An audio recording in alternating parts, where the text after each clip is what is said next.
السلام علیکم ورحمۃ اللہ۔ آج انشاءاللہ ہم 5ویں پارے کا خلاصہ بیان کریں گے۔ سب سے پہلے اللہ تعالیٰ نے حکم دیا ہے کہ عورتوں کے ساتھ نکاح کرنا ہے تو اچھے طریقے سے ان کو نکاح کر لانا ہے، اچھے طریقے سے ان سے پیش آنا ہے، ان کا مہر ادا کرنا ہے اور اچھی عورتوں کے ساتھ نکاح کرنے کا کہا گیا ہے۔ ایسی عورتوں کو اپنے گھر کی زینت نہ بنائیں جو بدکاری کرنے والی ہوں، جو چھپے دوست بنانے والی ہوں۔ ایسی عورتوں کو اللہ تعالیٰ پسند نہیں کرتے۔ پھر اس سے آگے اللہ تعالیٰ نے کچھ مالی معاملات کے بارے میں فرمایا ہے کہ مال کو، ایک دوسرے کے مال کو غلط اور ناجائز طریقے سے نہ کھاؤ، یعنی ایک دوسرے کے ساتھ اگر آپ کاروبار کرتے ہیں تو ناجائز طریقے سے کوئی بھی مال نہ کھاؤ، تمہارے لیے حلال نہیں ہے۔ ہاں، آپس میں رضامندی کے ساتھ یا خرید و فروخت کے ساتھ ایک اچھے اصول، اچھے طریقے کے ساتھ اگر آپ کے حصے میں کوئی مال آتا ہے تو وہ آپ کے لیے جائز اور حلال ہے۔ پھر اسی طرح خودکشی کے بارے میں سختی سے منع فرمایا ہے، اور یہ کبیرہ گناہ ہے۔ اللہ کے نبی صلی اللہ علیہ وسلم نے فرمایا جو بندہ جس چیز سے خودکشی کرے گا، قیامت کے دن تک اس بندے کو اسی طرح کا عذاب دیا جائے گا کہ وہ خود اپنے آپ کو تکلیف دے کے مارے گا اور خود اٹھے گا۔ پھر اللہ تعالیٰ نے ایک بڑی آفر دی ہے اس بارے میں۔ اللہ فرماتے ہیں آیت نمبر 31 میں، جو بندہ بڑے گناہوں سے بچ جائے گا اللہ تعالیٰ اس کے چھوٹے گناہوں کو بھی معاف کر دیں گے، درگزر کر دیں گے۔ بڑے گناہ کون سے ہیں؟ شرک کرنا۔ بڑے گناہ کون سے ہیں؟ کفر، شرک، اور اسی طرح زنا ہے، جادو کرنا اور کروانا ہے۔ اس طرح کے کچھ گناہ اللہ تعالیٰ نے ذکر کیے ہیں۔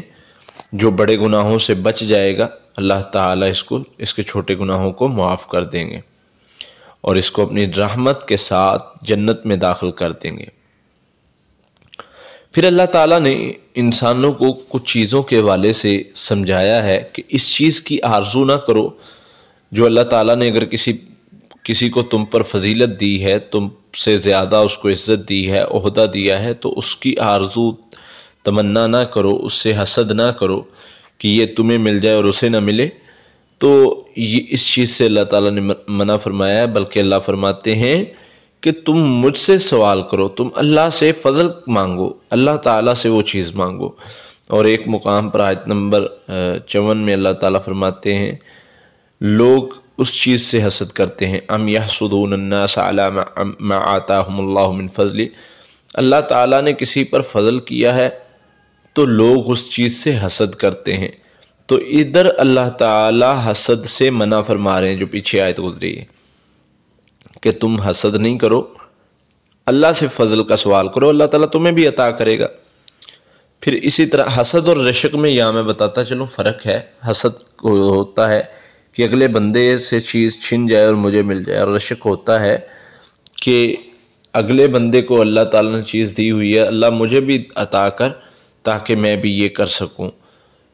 جیسے مال ہے، علم ہے، نبی صلی اللہ علیہ وسلم نے فرمایا کہ ان دونوں کے بارے میں رشک کیا جا سکتا ہے، جائز ہے کہ اللہ ہمیں بھی عطا کر ہم بھی لوگوں میں مال بانٹے، ہمیں بھی علم عطا کر ہم بھی لوگوں میں علم بانٹے۔ پھر اسی طرح آگے مرد کے حوالے سے اللہ تعالیٰ نے فرمایا ہے کہ مرد کو عورت کا سربراہ بنایا ہے۔ سربراہ کا مطلب ہوتا ہے کہ اس نے سارے گھر کے اخراجات کو اٹھانا ہے، یہ اس کی ذمہ داری ہے، یہ عورت کی ذمہ داری نہیں ہے۔ مرد کے ذمے سارے معاملات، باہر کے، گھر کے، سب کچھ مرد کے ذمے ہے، تو اس لیے اس میں عورت کی کوئی ذمہ داری نہیں ہے۔ ہاں، جو خاوند کی ذمہ داریاں ہیں وہ عورت پر فرض ہیں۔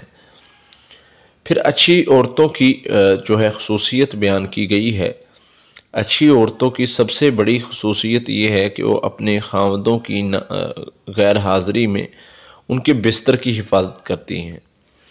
ہاں، اللہ تعالیٰ نے فرمایا ہے یہاں پر 3 اقدام بتائے ہیں۔ اگر کوئی عورت غلطی کرتی ہے، گناہ کا ارتکاب کرتی ہے یا اپنے خاوند سے چیٹ کرتی ہے تو اس کے لیے 3 چیزیں ہیں۔ پہلا سٹیپ ہمیں سکھایا گیا ہے کہ اس کو نصیحت کریں، پیار سے، محبت سے اس کو سمجھائیں اس چیز سے۔ اگر وہ نہیں رکتی تو اس سے بستر الگ کر لیں، کچھ دیر کے لیے اس سے روم الگ کر لیں، اس کے ساتھ نہ اس کو وقت دیں۔ پھر تیسری چیز، اگر پھر وہ بے حیائی کا ارتکاب کرتی ہے تو اس کی ڈانٹ ڈپٹ تھوڑی سی پٹائی بھی کی جا سکتی ہے، حدود میں رہتے ہوئے، جو شریعت نے ہمیں بتائی ہے، قرآن مجید میں اللہ تعالیٰ نے بتائی ہے۔ پھر اسی طرح بخیل کے بارے میں فرمایا ہے کہ جو بخل کرنے والا ہے، بخیل ہے، اللہ تعالیٰ کو یہ سخت ناپسند ہے اور اس کا انجام رسوا کن ہوگا۔ جو دکھاوے کے لیے خرچ کرتا ہے کہ میں لوگوں میں میری بلے بلے اور واہ واہ ہو جائے، تو اس کے بارے میں اللہ فرماتے ہیں کہ یہ تو ایسا بندہ ہے جو اللہ پر اور قیامت کے دن پر ایمان ہی رکھتا، یعنی اس کو ایمان ہوتا تو آگے اجر کی امید رکھتا نا، اس کا ایمان ہی نہیں ہے تو وہ آگے اجر کی امید نہیں ہے، یہاں پر ہی لوگوں سے کریڈٹ لینا چاہتا ہے۔ پھر اللہ تعالیٰ نے آگے فرمایا ہے کہ نشے کی حالت میں اور جنابت کی حالت میں، یعنی تم پر غسل واجب ہو تو اس وقت تم نماز کے قریب نہ جاؤ۔ نماز پڑھنے سے ان دو حالتوں میں روکا گیا ہے۔